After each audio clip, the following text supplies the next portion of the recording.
ارشاد بھٹی صاحب، آپ کا آبزرویشن کیا ہے اس سلسلے میں؟ یہ جو موازنہ کیا جا رہا ہے کیا یہ درست ہے اور اس کا اثر ہوگا؟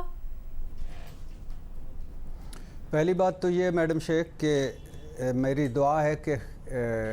گلگت بلتستان میں سب کو لیول پلینگ فیلڈ ملے، جو کہ ابھی تک جو باتیں سنائی دے رہی ہیں اس میں نہیں مل رہی، اور بڑا سینسٹیو صوبہ ہے اور بڑے سینسٹیو موقع پہ الیکشن ہے، تو لیول پلینگ فیلڈ دینی چاہیے۔ دوسری بات جو افواہیں اڑ رہی ہیں کہ وہاں پیپلز پارٹی کو حکومت ملے گی، آزاد کشمیر میں پیپلز پارٹی کو حکومت ملے گی، شاید 28ویں آئینی ترمیم کا ان حکومتوں سے کوئی تعلق ہو، اس طرح کی اسلام آباد میں افواہیں ہیں، اور افواہیں خبریں ہوتی ہیں یا نہیں ہوتی یہ علیحدہ بات ہے، لیکن افواہیں اڑ رہی ہیں۔ تیسری بات، میں بہت سارے موقعوں پر اصول پسندی کا مظاہرہ کرنے والے سعد رفیق صاحب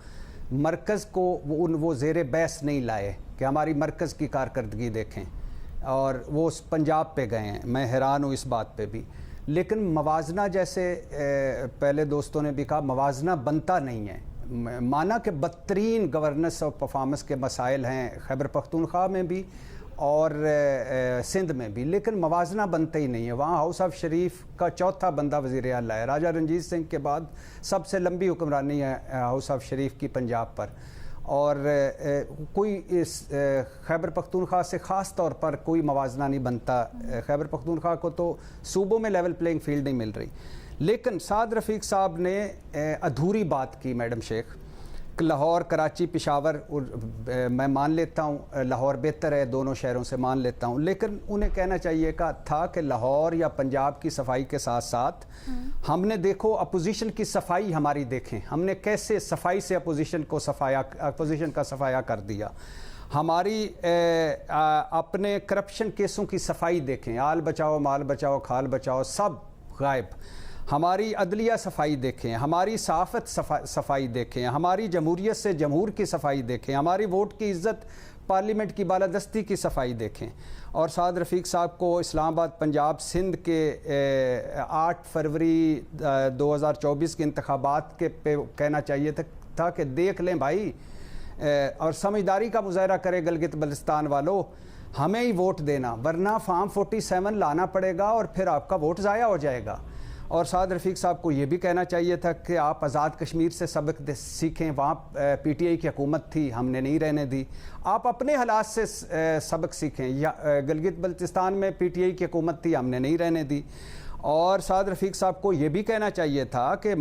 پنجاب کی جہاں ترقی ہے، وہاں مریم نواز صاحبہ کا گلف سٹریم جہاز دیکھیں، کتنا صاف ستھرا ہے، نواں نکور ہے،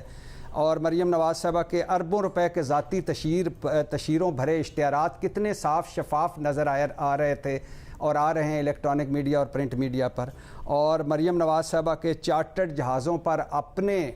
اپنے چہتوں کے ساتھ دورے دیکھیں، کتنی صفائی سے وہ جاتی ہیں اور کتنی صفائی سے واپس آتی ہیں۔ مریم نواز صاحبہ کے اربوں روپے کے منصوبے اپنے اور اپنے والد کے نام پر دیکھ لیں، اور پنجاب بیوروکریسی کو اربوں کی روپے کی نئی گاڑیاں اور پٹرول دیکھ لیں، تعلیم کا کتنا صفایا کر دیا ہم نے پنجاب سے، صحت کا کتنا صفایا کر دیا عام آدمی کے لیے پنجاب میں، کسان کس طرح صفائی سے رل گیا ہے۔ اور پھر سعد رفیق صاحب کو یہ بھی کہنا چاہیے تھا، آخری بات میڈم شیخ، کہ ملک پر دیکھو کتنی، ہمارا کوئی نظریہ کامن نہیں، ہمارا کوئی اصول نہیں ہے، ہم کوئی آگ اور پانی ہیں، لیکن دیکھیں کتنی ہم نے صفائی سے 2 خاندانوں کی پاکستان پر حکومت ہم نے قائم کر دی ہے۔ ایک خاندان کا صدر ہے، دوسرے خاندان کا وزیر اعظم ہے، ایک خاندان کی خاتون اول ہے، دوسرے خاندان کی وزیر اعلیٰ پنجاب ہیں، ایک خاندان کا ڈپٹی وزیر اعظم ہے، دوسرے خاندان کا وزارت عظمیٰ کے خواب دیکھتا prince charming under training Bilawal Bhutto.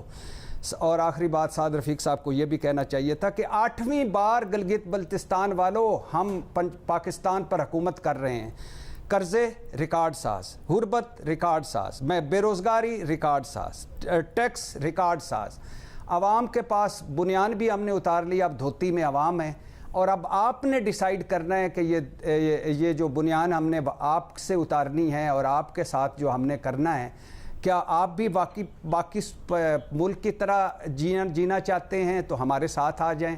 اور 2 خاندانوں کی بادشاہت قبول کر لیں، یا اگر آپ نے کچھ 19-20 کیا تو پھر کرنا تو ہم نے وہی ہے جو ہم نے کرنا ہے۔ تو لہٰذا سوچ سمجھ کر فیصلہ کریں. تو سعد رفیق صاحب نے بات ٹھیک کی لیکن بات ادھوری کی. مکمل بات ان سے مجھے توقع ہے کیونکہ وہ مکمل بات کیا کرتے ہیں اکثر اوقات, تو مکمل بات کیا کرتے ہیں. سلیم صافی صاحب کچھ ایڈ کرنا چاہ رہے ہیں؟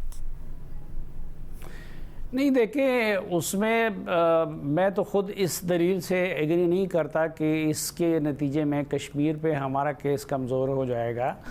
یہ ہمارے فارن آفس نے ایک تھیوری نکالی ہوئی ہے اور پچھلے کئی سالوں سے ہم اس پہ عمل پیرا ہے, اور جب آزاد کشمیر میں یا گلگت بلتستان میں اس کو آئینی سٹیٹس دینے کی کوئی بات ہوتی ہے تو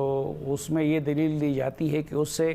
ہمارا کشمیر کا کیس کمزور ہو جائے گا. اب میں سمجھنے سے قاصر ہوں کہ کیسے کمزور ہو جائے گا ہمارے ہاں, تو بلکہ میں تو کہتا ہوں کہ اس کو اپنانے سے ہمارا کیس مضبوط ہو جائے گا. کیونکہ ہمارے ہاں اگر آپ کا متنازع زمین ہو تو جو حصہ آپ کے حصے میں آ جاتا ہے, جو علاقہ, تو ہم فوراً اس پہ کنسٹرکشن کرتے ہیں یا اس پہ کوئی بنیادیں کھودتے ہیں تاکہ اس پہ میری ملکیت مستحکم ہو جائے. تو میں تو کہتا ہوں کہ ہم اگر آزاد جموں و کشمیر کو اور گلگت بلتستان کو ان کو زیادہ سے زیادہ اپنائیں اور زیادہ سے زیادہ ان کو پاکستان سے مستفید کروائیں تو اس سے کشمیر کا کیس مضبوط ہوگا نہ کہ کمزور ہوگا. سر لیکن اس کا کاؤنٹر آرگیومنٹ یہ پیش کیا جاتا ہے کہ اس سے مراد یہ ہوگا کہ پھر جو انڈیا کے حصے میں ہے وہ اس کے ساتھ جو کرنا چاہیں وہ کر لیں, اگر ہمارے پاس جو ہے ہم اس کے ساتھ جو کرنا چاہتے ہیں. اور پلیبسٹ کے اوپر بھی صافی صاحب وہ کہتے ہیں کہ یہ امپیکٹ کرے گا اگر اس کا سٹیٹس, مطلب جو آفیشیل میں آپ کو کہہ رہی ہوں. نہیں, اس میں اصل میں ایک تو یہ ہے کہ ہم جیسے طالب علم تو یہ گزارش اس وقت سے کر رہے تھے کہ جبکہ ہندوستان نے وہ قدم نہیں اٹھایا تھا اور اس نے مقبوضہ کشمیر جموں کشمیر کے سٹیٹس کو تبدیل نہیں کیا تھا. اب اگر اس کے بعد کچھ لوگ کہتے ہیں کہ اس سے ان کی بات میں مزید وزن آ جائے گا ہندوستان کے, اور یہ ایک رائے بن جائے گی کہ جی ہم نے جیسے خدا نخواستہ تسلیم کر لیا کہ جی وہ کشمیر ان کا ہوگا, حالانکہ ایسی کوئی بات نہیں ہے. یہاں پہ ایک اور مسئلہ البتہ جو مجھے اس سے بھی بڑا نظر آتا ہے وہ سامنے ہیں, لیکن وہ یہ مسئلہ ہے کہ آزاد جموں و کشمیر کے لوگ یہ سمجھتے ہیں کہ گلگت بلتستان ان کا حصہ ہے اور وہ ایک الگ اکائی نہیں ہونی چاہیے, اور